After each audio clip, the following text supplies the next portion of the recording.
ज़ाला है, कई कुतुब हदीस में है, कई मरवी करने वाले हैं। हज़रत अब्दुल्ला इब्न अब्बास रज़ी अल्लाह ताला अन्हु, हज़रत अबू सईद ख़दरी रज़ी अल्लाह ताला अन्हु, हज़रत उम्मे सलमा, हज़रत ज़ैद बिन अरक़म, कई मरवी रिवायत करने वाले हैं कि एक दफ़ा आक़ा अलैहिस्सलाम सहरा में तशरीफ़ ले गए तो आवाज़ आई, या रसूल अल्लाह, या रसूल अल्लाह।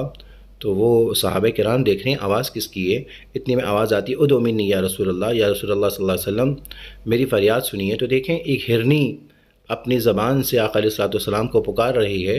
तो यह आक़ा अलैहिस्सलाम का मुअज़्ज़ा था कि आक़ा अलैहिस्सलाम को या रसूलल्लाह कह रही है। उसने अर्ज़ किया, या रसूलल्लाह, इस पहाड़ के पीछे मेरे 2 बच्चे हैं, इसने मुझे क़ैद कर लिया है, इससे मुझे इजाज़त लेकर दीजिए, मैं जाकर दूध पिलाकर वापस आती हूँ।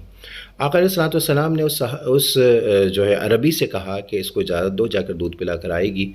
तो उस अरबी ने कहा कि इसका ज़ामिन कौन है, कौन ज़मानत देता है। तो आक़ा अलैहिस्सलाम ने उसकी इस बात पर गुस्सा नहीं फरमाया। आक़ा अलैहिस्सलाम ने फरमाया कि मैं ज़ामिन हूँ, और वो हिरनी जाती है और दूध पिलाकर वापस आती है।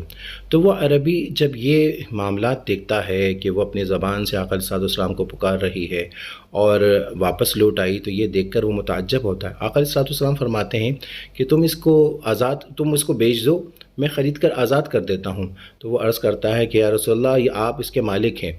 आक़ा अलैहिस्सलाम उसको आज़ाद कर देते हैं और वो इतना खुश होती है और ख़ुशी में वो डांस करती है, रक़्स कर रही होती है, बार बार अपने हाथ को, अपने पाँव को ज़मीन में मार रही और उछल रही होती है, जैसे खुशी में रक़्स कर रही होती है। और वह कहती है, वतक़ूलू अशहदु अल्ला इलाहा इल्लल्लाह व अन्नका रसूलुल्लाह। आक़ा अलैहिस्सलाम पर वो अर्ज़ कर रही होती है, या रसूलल्लाह, आप बेशक अल्लाह के रसूल हैं। तो यहाँ पर मैं ये अर्ज़ करता हूँ कि एक हिरनी होकर जब आक़ा अलैहिस्सलाम से वादा पूरा करती है, तो आक़ा अलैहिस्सलाम के वादा पूरा करने के सबब आक़ा अलैहिस्सलाम उसको ख़रीद कर आज़ाद कर देते हैं। तो अगर हम उम्मती होकर आक़ा अलैहिस्सलाम से जो वादे किए हैं उसको पूरा करेंगे, तो आक़ा अलैहिस्सलाम हमें जहन्नम से भी आज़ाद फरमा देंगे और अल्लाह रब्बुल आलमीन हमें जन्नत में दाखिल फरमाएगा।